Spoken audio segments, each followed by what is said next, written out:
Welcome to the Decent Crypto Podcast. Today is February 25th. We are live from Denver, Colorado, or East Denver. Matt, how you feeling? We are so back. We are back in Denver, and we're not the only ones who are back. Jump Crypto is back, baby. They have gotten their funds back. Jump Crypto, the exploiters themselves. This is like the Uno reverse card. Yeah, I haven't seen too many, what's it called? Counter exploits in the space so far, but Jump is probably the Jump and Oasis. We should give credit where credit is due. Both of them together, Yeah, I guess, found an exploit in the contract to steal their funds back. Do you have some background on how, well, first of all, what the first exploit was, and then how this second counter exploit happened? Yeah, the first exploit, honestly, one of the more interesting ones. So I'd love to give a quick recap. Did we cover this? Yeah, we definitely covered this at some point when it happened. Yeah. Hey, look, our podcast has been going for almost a year now. I know, I think dude. in like a couple weeks it'll have been a year. It'll be sometime last March. Yeah. We have back when we had 2 listeners. You and yes. me. Yeah.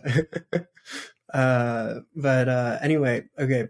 The Wormhole exploit was super interesting. So Wormhole, it's a bridge, right? It's like a custodial bridge.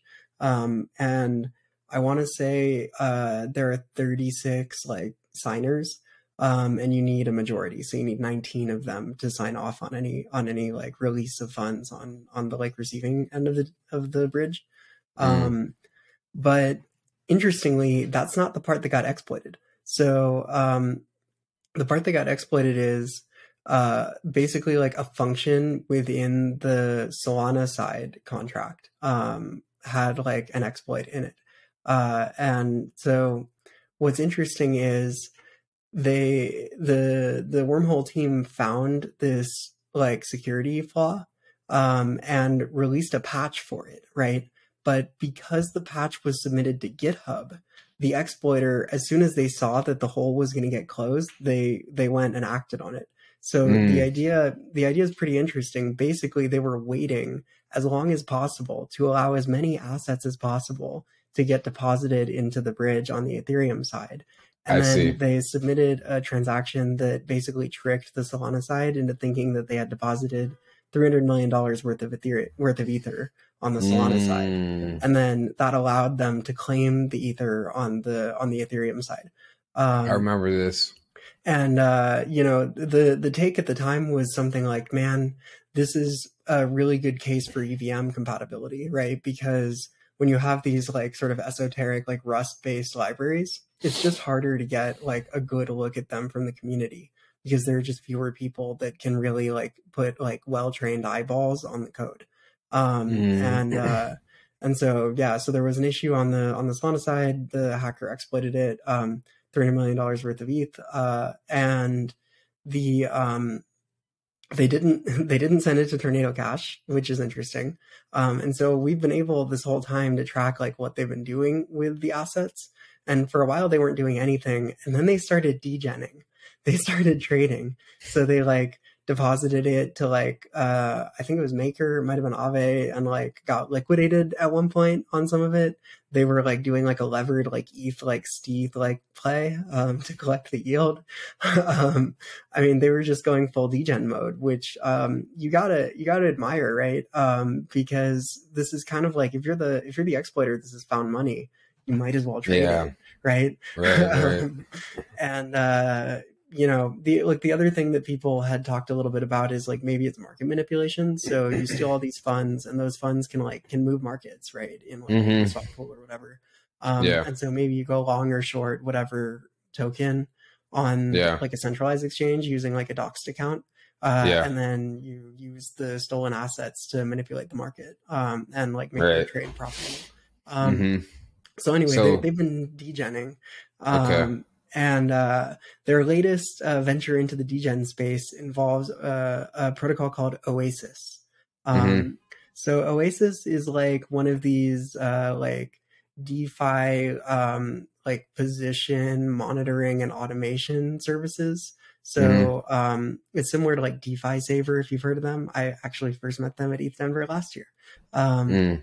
so it can do things like stop losses, right? Or like, so if you have like if you have an outstanding loan, it can like pay back the loan if you give it enough assets Mm. ahead of time, right? Or like, you know, it can withdraw whatever assets and then pay it back to whatever. And And why like would can you use schedule. that? So uh, let's say you want to go like levered long ETH, right? So you Yeah. deposit your ETH to Aave, you borrow or Maker, you borrow DAI or USDC, you buy more ETH, you deposit it, you know, lather, rinse, repeat, right? Um, Say you're getting close to getting liquidated, right? And you're asleep or you're on an airplane. You want to have something automated that can like unwind that trade enough for you to avoid Mm. getting liquidated. Okay. Um, and Like so, you can set certain conditions or certain parameters or whatever. yeah, exactly. So Mm. it's like an automation services like tool, Okay. and it Does automates like that actions within DeFi. Or like does if you have that like a work? trade on, it can set like stop losses, right? Mm. Or And like if you're is getting that rugged on providing liquidity, it can pull your LP position. does that work on chain, or is that like a separate service that they provide where you just kind of you have an account with them and you're like, I don't know, like how does that work? It's off chain, right? So Yeah. they have a server somewhere that's like monitoring Mm-hmm. all these parameters, and then when a parameter gets met for them to take an action, Mm-hmm. you have like pre-authorized one of their contracts to take that action for Mm. you. Mm. Okay, I see. Um, so that's sort of the key here, right? Is that you've Mm-hmm. authorized it to take action for you. And in general, Mm. you've only authorized it to do specific things like pay back your loan or like close out your position or whatever, but you're not Yeah. authorizing it to like send funds, right? Yeah. Um, and so that's sort of generally the setup here is that they've deposited their bounty into Oasis, and they took out a loan. So they deposited $200 million worth of ETH, and they took out a loan for, I want to say it was like $60 million worth of DAI. Mm-hmm. And they're like fucking around with the DAI or something, who knows? Uh, and uh, and this is where it gets interesting. So Oasis in their like setup, they have a multi-sig, right? It's a 4 of 10 multi-sig, which is like pretty weird, That's right? Like, weird. That's yeah, very weird. yeah.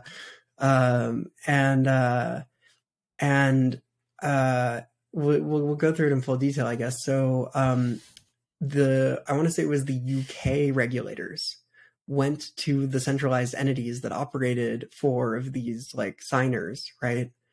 And said, "Hey, you got to cooperate here. Sign this.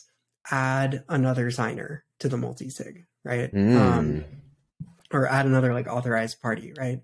And so they were forced to comply legally, and so they did. And the address that they added, we believe, belongs to Jump Crypto. Mm. Now, Jump, you'll remember, they patched they provided the stopgap, the 300 million that was stolen from the Wormhole bridge. They basically said, "Don't worry, guys, we'll backstop this," which was Mm-hmm. like pretty interesting at the Yeah. time. It was, Right. we were all Right. like, "Holy shit, how much money are these guys making?" Right? Mm-hmm. Yeah. Like, oh my god. And then we And found out that they were getting Luna tokens at 40 cents and selling them on the open market for $90. But that's another story. yeah, that is another story. So this is I mean, look, like the story is not all good, right? Like there's a lot of concerning aspects. Oh, for But sure. Yeah, yeah. We're just laying out the facts for now. But yeah, go ahead. yeah, yeah. So they add Jump as like an authorized party that is allowed to upgrade contracts. Mm-hmm.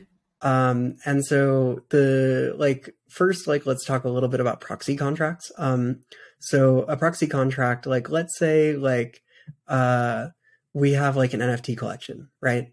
And we want to update it to reflect some new logic, like a mint burn thing, right?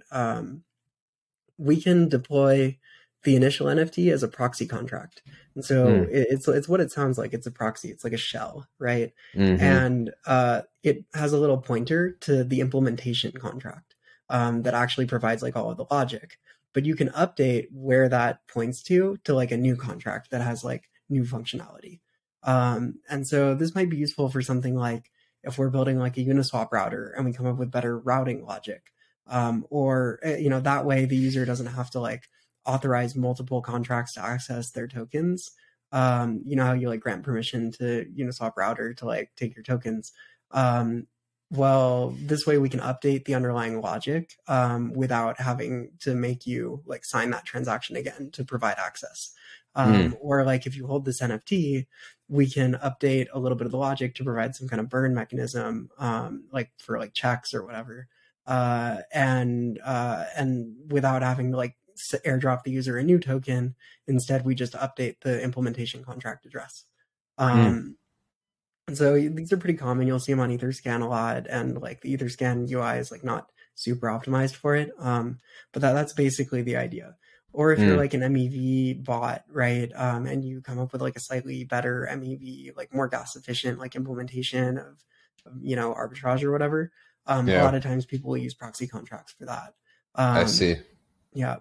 So, and when they release an update, they just like change the implementation contract address. Okay, got it. That makes sense. So in this case, the like executor contract that like executes whatever logic, for example, like paying back your loan, so that you don't get liquidated. In this case, Jump submitted an update to the executor contract that allowed them to just like when whatever thing was called, it allowed them to take ownership of the assets. It just transferred ownership completely of the vault to Jump's address. Wow, okay.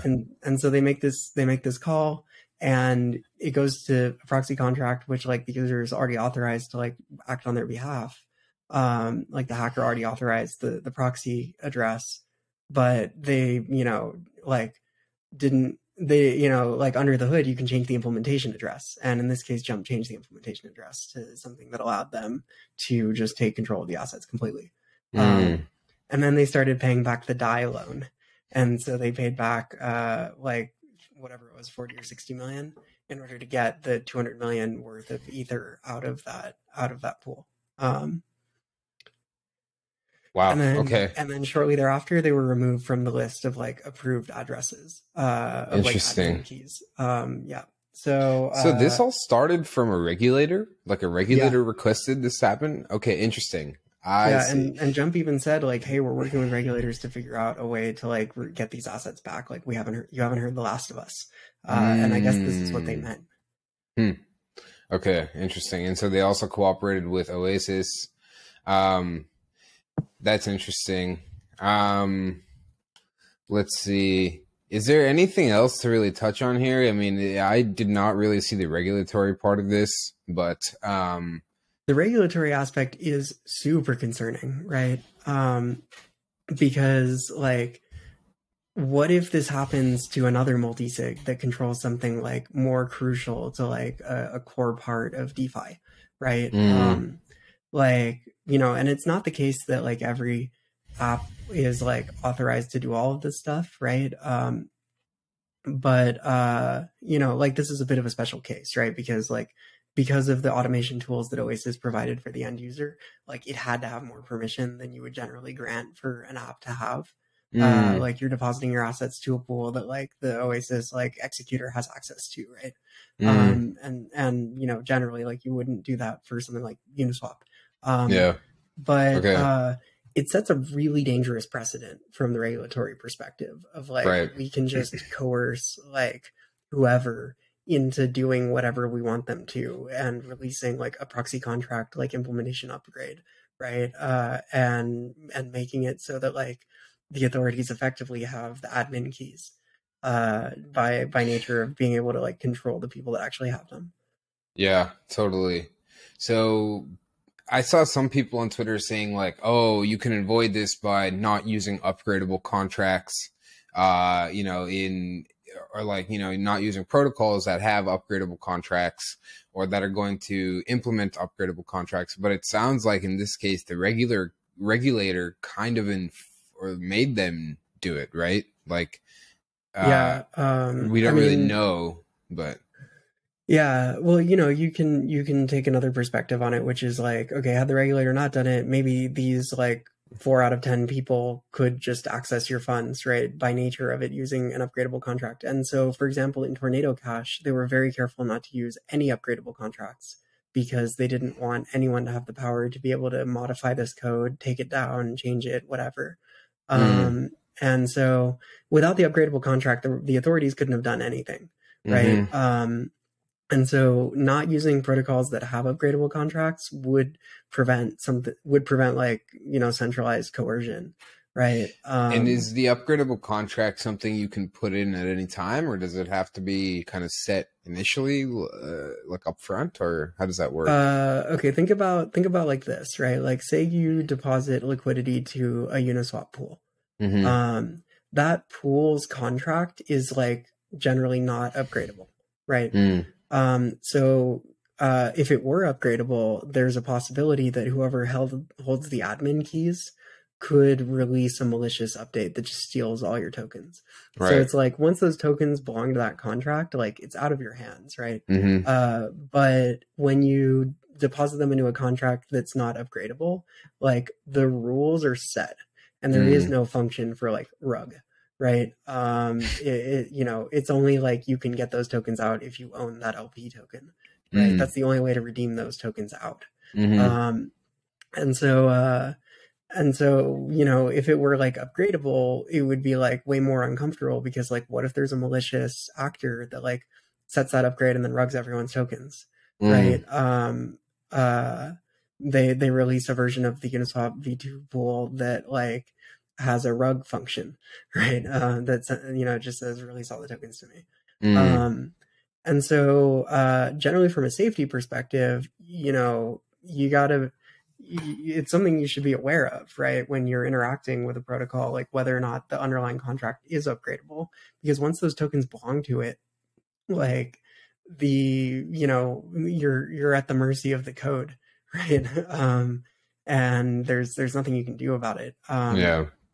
So like all these other standard protocols like Aave and Compound, are they all like upgradable contracts? Or I would assume not, but are they? Or I don't know for sure. What I do know is I want to say like Seaport, for example, is upgradable. The idea being that if they like want to further gas optimize it going forward, that they can. And so like that's one to be on the lookout for, right? There's other like ones how can you kind of be on the lookout? Like what is the what would be the effect there if you just don't use OpenSea? Yeah. But because you approve access to Seaport to use your NFT, right? Okay, so think about Seaport. This is actually a really good example. The Seaport contract is the like matching engine of OpenSea. Right. It's the thing that if you're an NFT seller, you grant it permission to take your NFTs. Yes. And if you're an NFT buyer, you grant it permission to take your ETH. Right. Right. Yeah. And this is not like a native thing to NFTs, right? This is a contract, a separate contract that executes trades that OpenSea created called Seaport. Right. There are other ways to execute trades. For ERC 721 and ERC 1155 tokens, which are general like standard NFT token types, but like this is a separate contract, not native to like how NFTs work. You can transfer NFTs just like any other token, but to trade them, to actually buy and sell for a certain price and have things like bids and things like that, all that stuff is within OpenSea's contracts. Yeah, exactly. And so if you think about what does that contract actually do, it enforces a set of logic, right? So it can't just take your NFT, right? It can only take it if whatever condition is met. So it can take it, for example, if usually that looks something like you have a signed sell order that says sell this NFT for this much ETH, right? Mm-hmm. And so given that order, the Seaport contract can then take your NFT, transfer it to the other person, and then transfer the ETH from the other person to you. Yeah. And that transaction will only succeed if it has signed orders from both sides and it has the correct like ETH payment for the NFT and the correct NFT for the payment. It enforces all of that logic. So all of that logic is like written out explicitly in the Seaport contract. Mm-hmm. But you could imagine a new version of the contract, like malicious Seaport, right? Mm-hmm. Bad Seaport. And maybe bad Seaport doesn't actually run that check. It just says, fuck it, transfer me your NFT or transfer your NFT to some random address, right? And you've authorized the proxy to take your NFT, right? And you haven't like explicitly authorized like the underlying implementation contract. The proxy contract just says, take all the functions that are in this other contract and like expose them to these, right? And it's a convenience thing, right? That way I can authorize it to take my, Moonbirds or whatever, right? That's one people like to sell these days. And do whatever with it, right? But because it's a proxy contract, like I've authorized it to do whatever underlying implementation contract logic it has attached to it. So if that underlying logic changes to be malicious, I'm fucked, right? And so that's like pretty concerning. You could imagine this could be used, quote unquote, for good. So like if you have a stolen NFT, right? OpenSea could issue a new implementation contract that's like Seaport plus also allow us to steal back NFTs, right? And it has like a whitelisted set of like this address has this NFT and it's stolen. So if they grant access to Seaport to like sell it, they think they're granting access according to the law of like, you will only be able to take this from me if you give me the proper payment according to my signed order. Right. According to what they agreed to initially, right? According to the initial contract. But do they sign the proxy contract? Right? They do two things. So they sign an order, and this is like the parameters of like what trade they're willing to accept. So you might sign an order that says, I'm willing to sell my Moonbird for 7 ETH, right? You sign that. And then you send that to OpenSea's like database, right? And then later, if they get a buyer for that, they'll take that signed order and they'll submit it to the Seaport contract. The Seaport contract's looking at it and says, all right, you want to match like an order? You want to match orders here? Let's see it. They get a signed order from the buyer, a signed order from the seller, and they make sure that the resulting trade adheres to the rules of what each of these parties has set out. And that's like called like an order match, right? And only then can the Seaport contract actually take the NFT and transfer it, and actually take that person's wrapped ETH and transfer it. So that's what it's checking for, right? And so this is the law. These are the rules, right? And so you grant access. You like authorize, you authorize the Seaport contract to have access to your NFT, to transfer it out of your wallet, but you feel comfortable doing that because it's only going to do that if the order gets matched, right? It can only do that if the order gets matched, according to the current implementation contract. The problem is that you're granting access to the proxy. I see.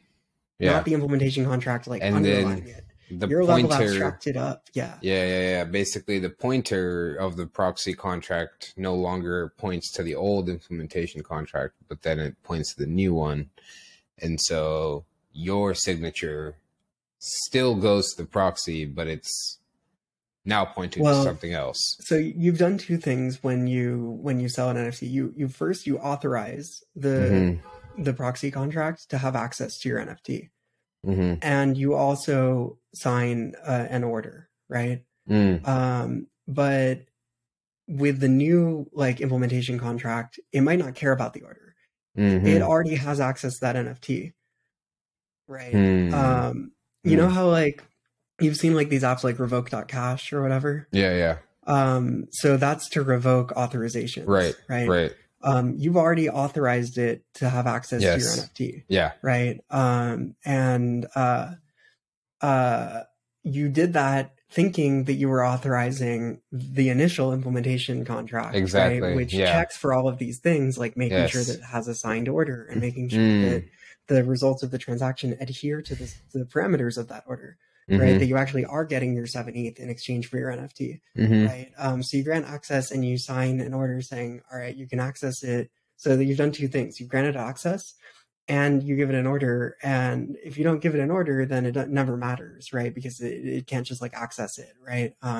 It can only do that if like it adheres to like the logic within the implementation contract. But in the new world, when the new implementation contract is like when the proxy contract points to the new one, maybe it skips those steps and it doesn't check for any orders. It doesn't care. It's just going to take your NFT. Yeah, I see.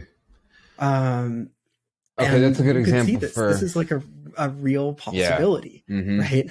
Right.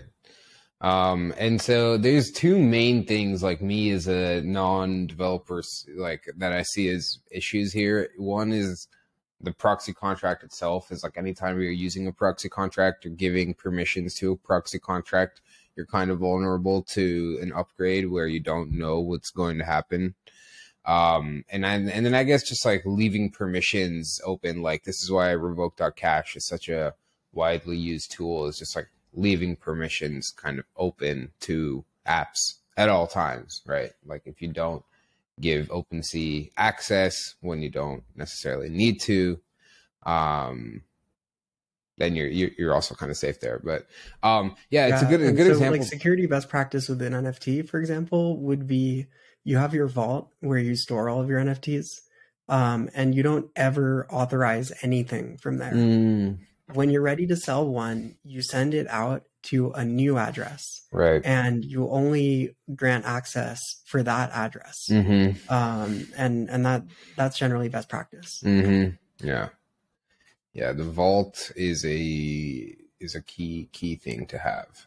The vault should never touch a contract is the key thing here at all, right? It is just ownership, and it should literally never sign a transaction that touches a contract. It should only be receiving things and sending things out.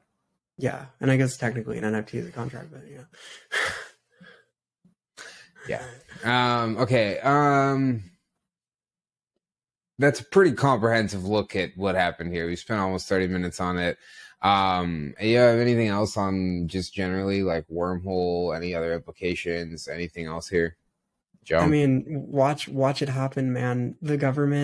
Some government somewhere is going to start putting pressure on players like OpenSea to take back assets that were stolen.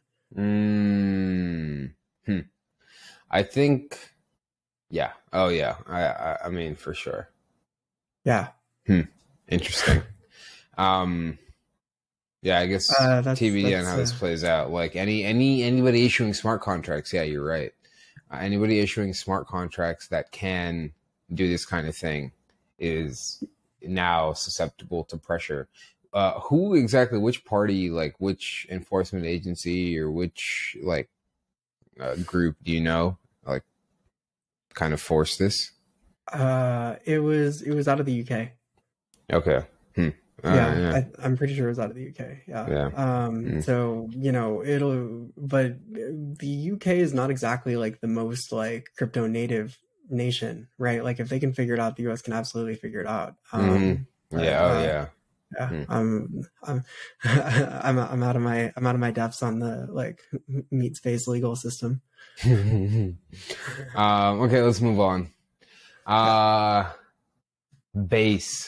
Coinbase, my former employer, is putting out their own chain with no token for now. This is interesting news. I mean, I think everybody kind of knows about this now, but yeah, kind of the basics. It's an L2 on Ethereum. It's using Optimism's stack. The optimism stack. Yeah, the optimism stack. So it's going to be an optimistic roll up, I imagine then. Yeah. It's going to connect to a bunch of EVM chains, basically all the EVM chains, and also going to connect to Solana and Bitcoin, using some sort of bridge. We tried to look up exactly what it'll that be entails. probably like Synapse or Wormhole or some combination, or do they maybe support? Coinbase rolls out their own. Yeah, do they support Bitcoin right now? I'm not sure. But I think Layer Zero does. Dude, Layer Zero. Oh my God! Wait, we forgot to talk about. All right, we'll talk about it later. But the fucking girly ETH. Oh yeah, the girly ETH price. Yeah. Okay, yeah, but yeah, Base. It's a I don't know. It's a cool attempt, at least for them. I think it's like, I don't know. Well, actually, let me see. What's your take? What do you think? Is this a something? Is this a something? Is this a nothing burger? Is this, Okay. I was gonna say absolute nothing burger. But I did listen to the episode of Empire where they like interviewed the guy from Coinbase that's sort of running this project. Yeah. And the way that he described it, I found very interesting, which is that like today you have Coinbase and it's a Web 2 company that touches crypto, but the software that's getting built there is very much Web 2 software, right? And the goal behind this is to make it so that when Coinbase wants to write like Web3 software, that there's like a default place to deploy it. Because there were lots of internal efforts to like work on things like decentralized ID or something, right? And when it came time to like think about deploying it, it was like, well, where do we even put this, right? And so this is kind of like part of the motivation behind this. And I find that very interesting, because it's like kind of nebulous, but it does sort of paint this picture of a future where Coinbase is building maybe protocols, as opposed to just like a centralized like website. Right. And I think that's like super interesting. Yeah, I think their future looks more like that too, but I don't know if this actually picks up traction, right?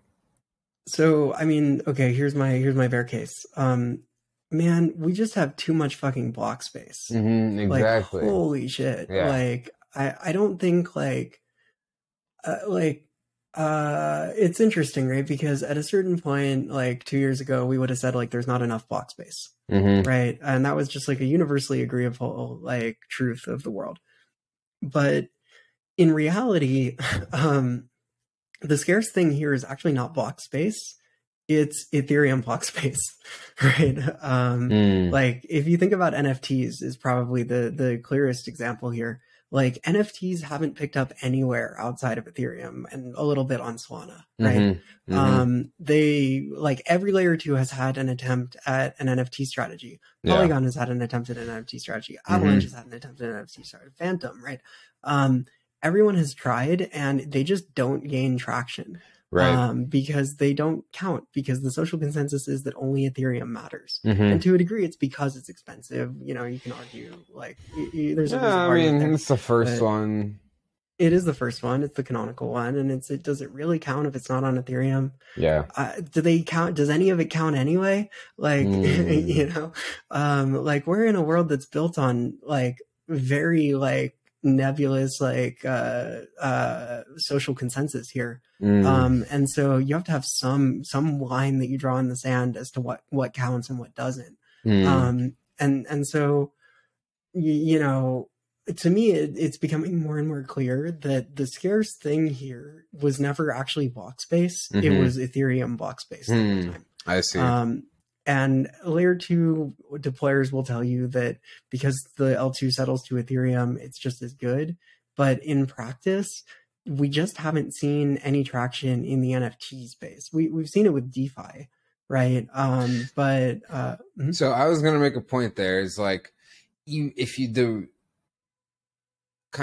supporting evidence for your argument here is if you look at every other blockchain, they're basically just looking at the things that made a ton of money on Ethereum and just copied that exact thing. there's almost nothing new. Like there are some new things at the base layer, right? Like Solana has a few new things. Avalanche has a few new things. Like, sure, those are new technologies. Some of the layer twos are new technologies in and of themselves. But at the application layer, at the actual like kind of experimental layer on top of those blockchains, like what people are actually doing with the block space, it's the exact same stuff, right? What are you building? It's some like random DeFi projects with some Ponzi-nomic token. It's a copy paste NFT project. It's a some of them are using it to build like game like applications that you just can't have on Ethereum because it's too expensive. And sure, okay, that's fine, but it's like none of these games are really picking up enough traction to need 55 different blockchains, and some of them have their own blockchains now. So yeah, I agree with you. I think like the only thing that you can say that needs more block space is gaming, but you can't really say that the demand is there for all of this. I mean, yeah, for all the space that now exists. I mean, well, okay, Solana, I'll push back a little. Solana, they were able to build a fully functional central limit order book, which is not something that we've seen on any of the other chains. And so from a like that is genuinely new, right? Okay, fair. But that's about it. I do think that with games, I think app chains are going to be the way that they scale. Mm-hmm. I agree. I don't think they really care for layer 2s. Maybe a layer 3. What's the difference between a layer 3 and an app chain? Almost nothing. Mm-hmm. Settlement or bridging, but in practice, we just use custodial bridges. Like it's effectively like that's where these things are going to live, right? So yeah, there's just too much fucking block space, man. And like, we don't actually want, like, there's not enough organic, like, use cases to like fill the blocks. And, the other thing that I find really troubling, and no one that listens to this podcast will be surprised about this, but the sequencers are still centralized, right? There's one sequencer for each of these rollups, and like it bums me out to say this, but there's not a single layer 2 that even has like a clear plan for for when they're going to decentralize the sequencer, because currently they're quite high revenue like businesses, right? Like just look at Binance, right? BSC does like over $1 million a day in transaction fees, right? Wow. If Coinbase can capture half of that, that's like a huge like needle mover in terms of like services revenue, right? Why would they decentralize the validator set? It doesn't make sense. Or why would they decentralize the sequencer? Same thing with Arbitrum, same thing with Optimism, same thing with ZK Sync and Scroll and Polygon ZK AVM. It's just like, it's painful, right? Because you have like you have censorship, right? You have censorship risk there. And to a degree, until we have fraud proofs live, every optimistic rollup, you also have like risk of losing assets, right? And also you can go to l2beat.com, BEAT, and there's proxy contracts all over the fucking place. And they flag this, right? Yeah. At least with the ZK, like the ZK rollups, like you'll have like proofs ideally built from day one. At least Polygon will. It's unclear whether ZK Sync will or not. They keep avoiding the question. Like the security is not there, the decentralization is not there, the censorship resistance isn't there, and it's all for what? So we can have block space that nobody actually like needs. Like, the only thing that you can say is like decentralized perps like really have strong product market fit on things like Arbitrum, right? And there is that, but it just feels like we don't need another optimistic roll up.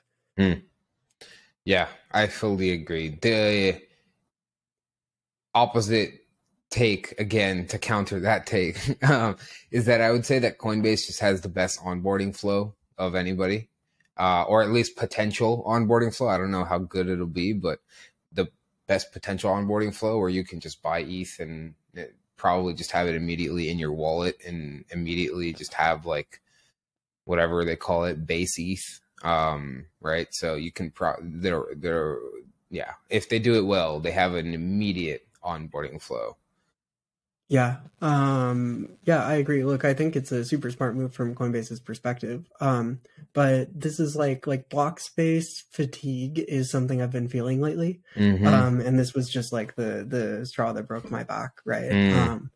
But yeah, I think that in a year or two, I think almost all of the transactions will be happening either on BSC, Coinbase, or on Base, right?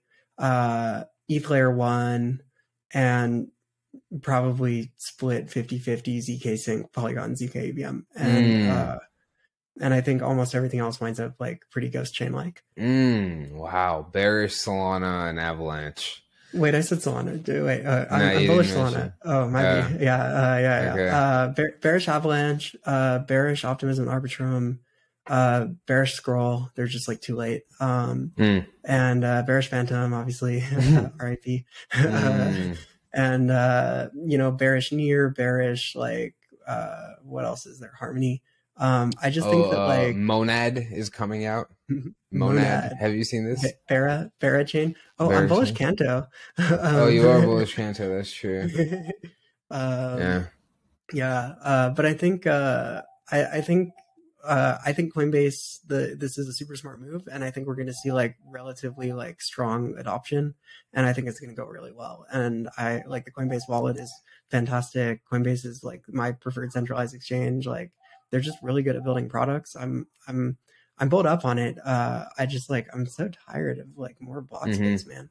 It's Like true. This thing is, they have a path to a new crowd, which every other chain does not, right? Where it's like, okay, you can actually bring users on chain, where every other roll up or whatever, it's like you really have no native path to do that. They have an app with 100 million users that can natively connect with one button, and that's a great way to onboard people on chain. And so, my thing is more people on chain, the better. And yeah, I think they have a way to do it that no other, like they have an avenue, right? That no other roll up, no other L2 can really tap into, maybe outside of Binance. And Binance is the biggest one, right?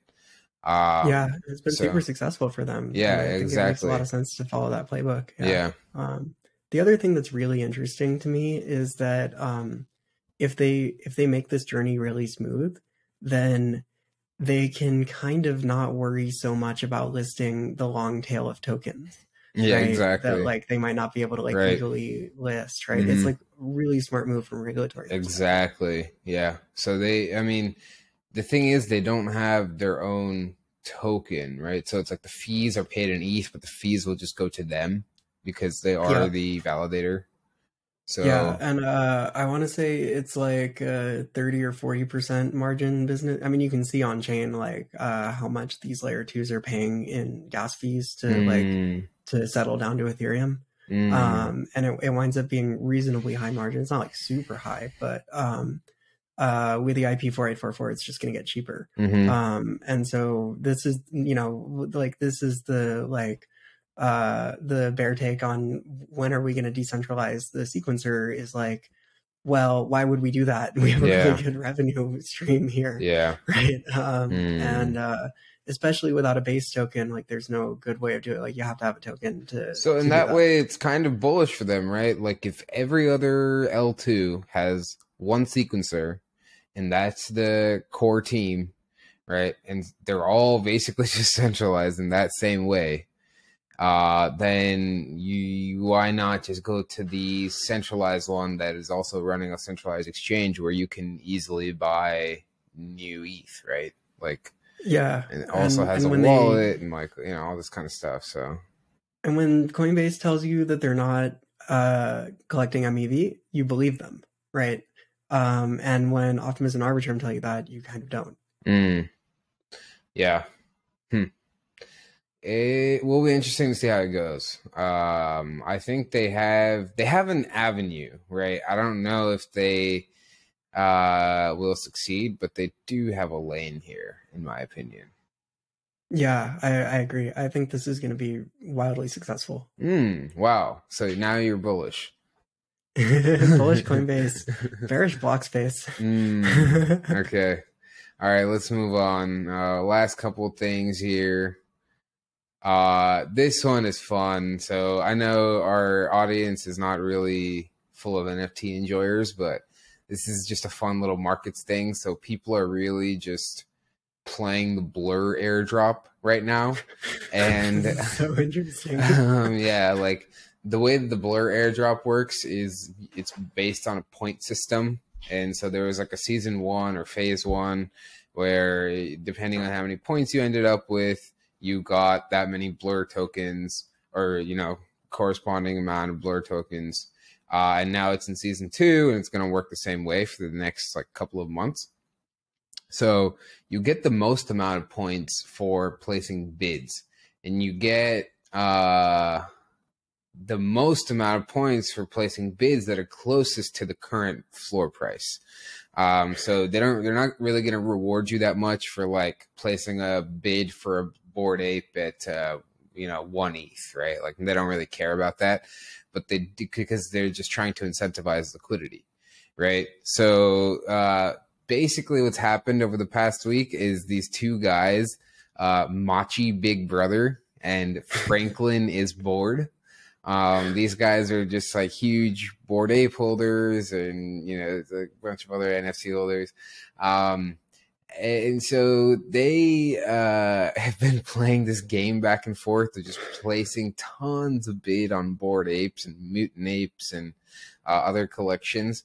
Like I think Azuki's as well, like in and around the floor and kind of like pumping up the prices as well. And just like really just farming this airdrop. And like the volume on Blur has gone crazy. One day it hit like 8 times, I think, OpenSea's volume.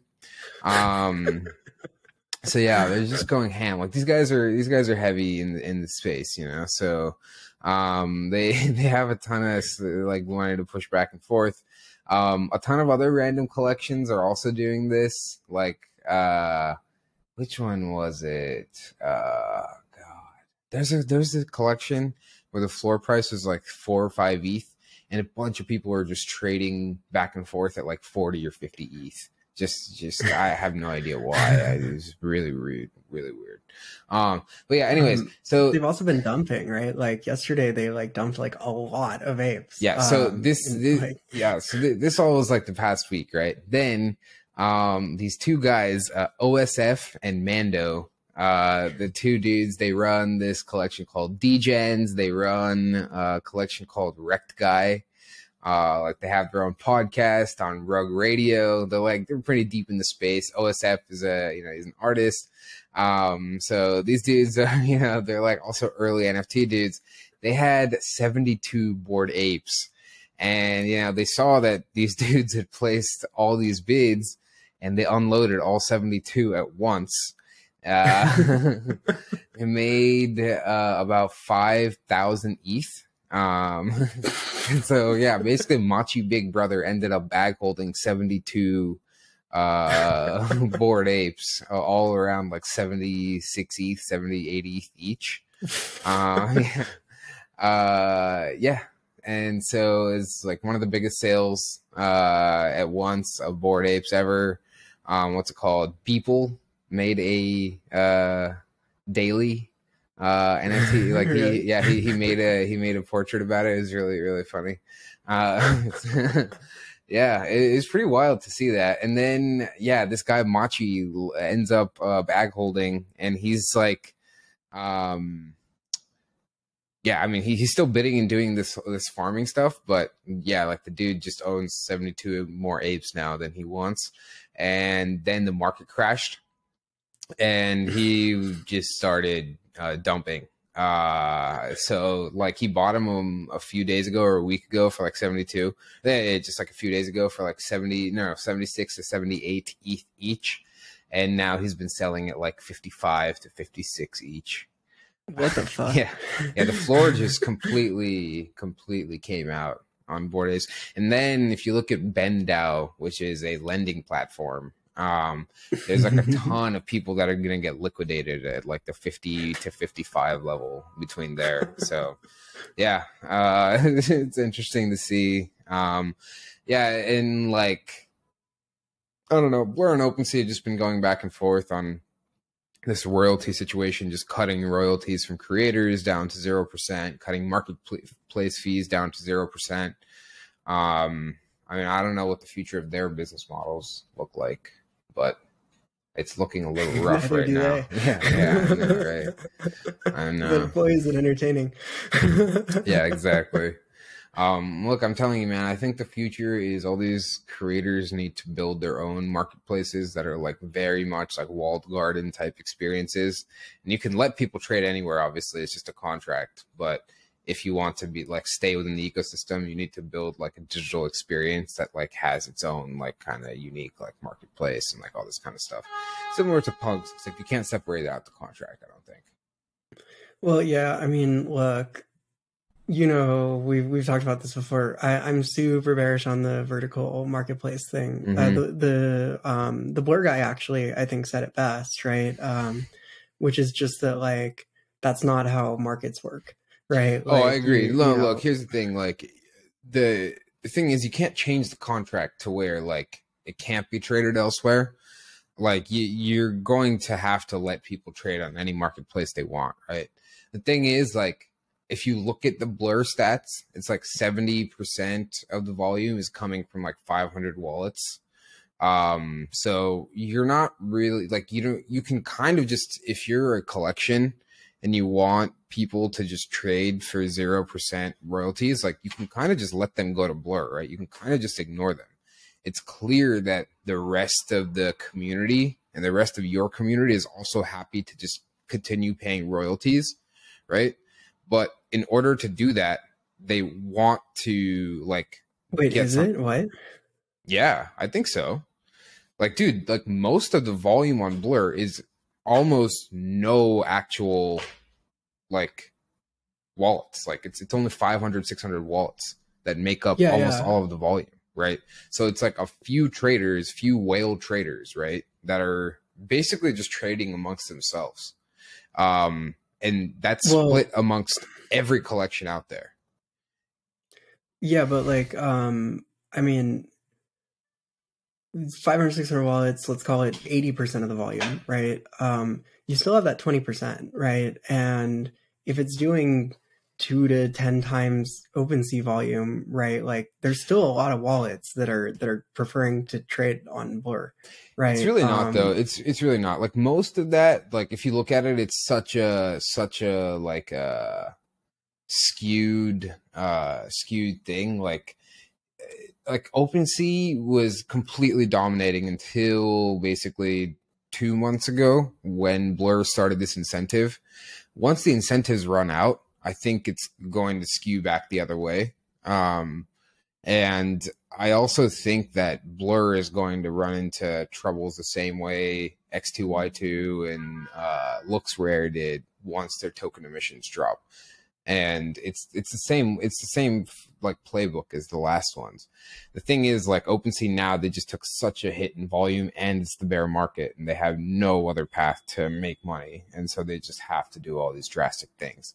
But in the end, like I think that you are okay catering to the vast majority of people because yeah, for sure. You know, like I just like the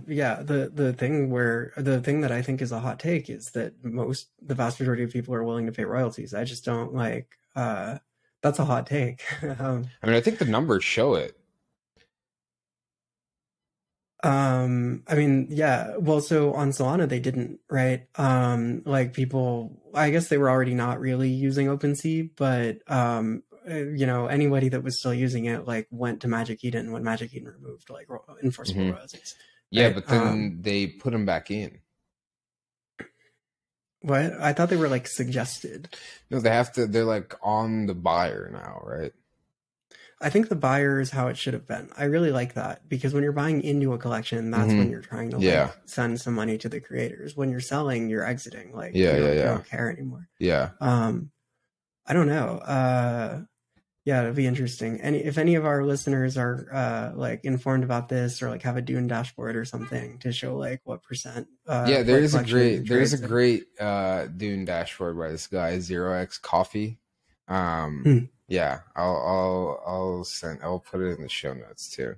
But yeah, it's like such a small amount of traders. It's like 800 traders that make up all of Blur, and like yeah, or like that make up all of the volume. And right now, there's just so much wash trading as well. Um, Oh yeah, for sure. Yeah, so that's the thing. Right? yeah, I think like once the emissions kind of end, once the wash trading slows down, like I just think like most of this is unsustainable. And like, yeah, look, like those high royalty numbers were unsustainable anyways, because most of it was wash trading. Most of it was like random, like pump and dumps. Most of it was random trading, like crazy bull market speculation times. Right. So like that was unsustainable as it is. But I think that, like this is also unsustainable. And so there's going to have to be a third path. And, yeah. We'll see what that is. Yeah. Yeah. Anyways, let's see. What is the Spotify thing? Spotify introducing token gated playlists. I looked into this. They're starting with like 2 small bands, or like 2 small groups or collections or something like that. Yeah, 2 small collections. I don't know. What do you think? It's a weird concept. Like, would you pay? Yeah, it's a weird concept. Would you pay, or would you buy an NFT for somebody's curated playlist? Oh no, definitely not. Yeah. But like, it's it's interesting experimentation. Yeah, I said the exact same thing in the newsletter. I was like, yeah, they're never going to use this, but at least they're trying token stuff. Yeah, I mean, look, the thing is, it opens up a lot of avenues, right? Once you have like a team internally within Spotify that understands how to use like an RPC node and all that, right? Like it opens up more experimentation down the line. Yeah. And I don't know, people like you and I are maybe not like, okay. What if Kanye did it? I mean, if Kanye did it and it was good, what if the playlist was good? Well, Kanye is canceled now. Yeah, but I mean, I don't know. I probably wouldn't do it for a playlist. Like, if it was his own music, I would probably pay. But at that point, it's like you're just paying for an album. Yeah. Which is still fine, which is still, I think, a decent use case. I mean, I don't know. Music is always free, but it's like if they made it as easy as like, yo, Kanye is releasing a new album, you can have it today and, buy this NFT or, like buy this token for $3 or $5, or you can have it next week for free. I would obviously pay the $5 or $10. Yeah, and then you get something for it. You get a little token. You get a little token straight in your Spotify wallet and, all this kind of shit. Like, yeah, it's a better value prop than just like in-app purchases for sure. I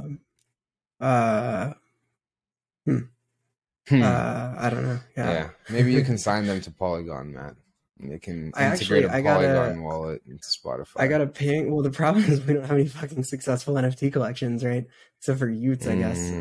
Like, or Reddit NFTs, which got Reddit NFTs. What the playlist would look like for Reddit. Yeah. Well, no, even for artists, right? Spotify can introduce it for artists.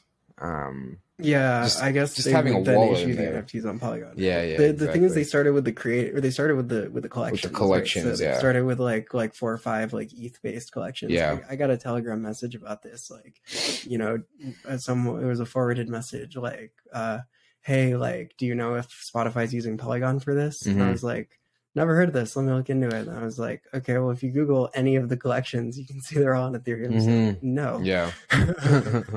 But yeah, it would make sense as a place for, same way Instagram's doing it, right? Like issue the NFTs on Polygon. Yeah, exactly. Speaking of Polygon. Speaking of Polygon reorg, what happened? They say you can't go back in time, but then there's 157 block reorg. What happened exactly here? It's like about 5 minutes for reference, right? So 5 or 10. Okay, so reorgs are interesting, right? Because they can happen for a few reasons, and the negative reason is like is MEV, right? So say like the price of a token has changed drastically over the last like 4 blocks. You might like issue a new version of block T minus 4 that like includes a transaction for you buying that token, right? That's basically the idea. There's all sorts of other ways you can use reorgs for MEV shenanigans. But apparently it was just like a client bug in the software, which like you hate to see. I don't quite understand how that happens, to be totally honest, considering like it's built on Tendermint. So like, like you would expect to see a lot more reorgs happening in a lot of other places. I do know Polygon is sort of redlining. Like they're pushing the bounds of like how much gas can be spent per block, how big the block can be. Like they're trying to like maximize like throughput. And so maybe it has something to do with one of those like redlining parameters, because it's like pretty fast. And that's why like transactions are so cheap on Polygon. The eventual plan is probably to like wind down this chain anyway, and like try to move as much activity as possible onto the ZK rollup. Yeah. But I see. yeah, it'll be around for a while. And 157 block reorg. Like this has happened before. It happened last year. Happened a couple of times last year. We adjusted the gas limit downward as a result for one of them, and then it happened again. These things happen. The problem is that if you're a centralized exchange and there's a reorg, like, oh, fuck, like, what if somebody sends you some Matic and sells it, right? And then boom, reorg, right? 157 blocks is a ways back, and it's a long time to have to wait for confirmations in order to like allow you to then turn around and sell that. Yeah, that's way longer than most exchanges require. Yeah, I mean, I guess it's still shorter than ETH, right? Where like ETH is like 15 minutes or something now, depending on how many like transactions or how many blocks you wait. It's much shorter than Bitcoin. Yeah. Where it's like an hour. Yeah. But it's easy to forget that these things are sort of like probabilistic, even with proof of stake. Like you can have things like this that happen, and so it's important to like keep that like cooldown period for any transfers. And not great. Same week, Solana outage, man. Honestly, I don't have much color here, but there was an outage. I stopped keeping track of these. It's like, okay, Solana out, whatever. Yeah, I mean, whenever Anatoly goes on a podcast to talk about these things, he's very consistent, right? You got to admire this. He's like, look, we're making a trade-off here. Sometimes the chain's going to go down. We're trying to push the boundaries of like what's possible, and like this is mainnet beta for a reason. Like if you don't like it, like you can feel free to not use the chain. Like, do we like it when it happens? Of course not, right? But like we're prioritizing other shit for now. But maybe we'll get like a post-mortem in the coming days, and we'll talk about it a bit next week. Okay. Oh yes, final thing here. Top shots are now securities. It's over. So it's not that they've been deemed securities, right? It's like there's a case against them from the SEC, or like case against Dapper Labs, and the judge denied the motion to dismiss. And so it's getting misinterpreted as like a final ruling. But obviously the funny part of this is the emojis, right? I don't know about the emojis. Wait, I thought for sure this would have come across your Twitter feed. No. So basically, as part of the evidence that these things are securities, like the Howey test, whatever, like one of the prongs is like expectation of profit, right? Yeah. And Top Shot could have avoided actually like a lot of this trouble, except they kept tweeting about how much money people were making by selling them. And not only that, there was like a direct reference in the court documents to the emojis they were using, which was like a rocket ship emoji, a bag of money emoji. Oh my god. Emoji. Like so bad. Unbelievable. Wow. And so now it's like, oh man, that feeling when you put a rocket ship emoji in the tweet, and now you're selling a security. Wow. Funny to see Top Shots are back in the news. Yeah, I know. Wow, bullish or When bearish? do you think Ohm Forks? I mean, at this point, like Top Shots have been like nobody's talked about them in years, right? Like Ohm Forks are going to take another 5 Dude, years. somehow Top Shots are like they just are the breed that never dies, you know, like there's a whole different like community that's just like into these like sports collectibles like So Rare and Top Shots. They're still around. Yeah, dude, like So Rare is massive. There's like a whole news website that I looked at that's like great for NFT stuff, but their like main focus is So Rare. I was like, this is insane. Like, wow, what? But anyways, yeah, I don't know. I hope they don't get deemed securities because that would be very annoying. Yeah. Oh man. Okay, Matt, you got anything else? No, I think that's the perfect take. Yeah, it would be very annoying if they get deemed securities. This has been another episode of the Decent Crypto Podcast. We'll be back next week with our latest deep dive. Have a great weekend, everybody. Till then, stay decent. None of this was financial advice, legal advice, investment advice, or any other kind of advice. If you're looking for advice, you are definitely in the wrong place. Until next time, stay decent.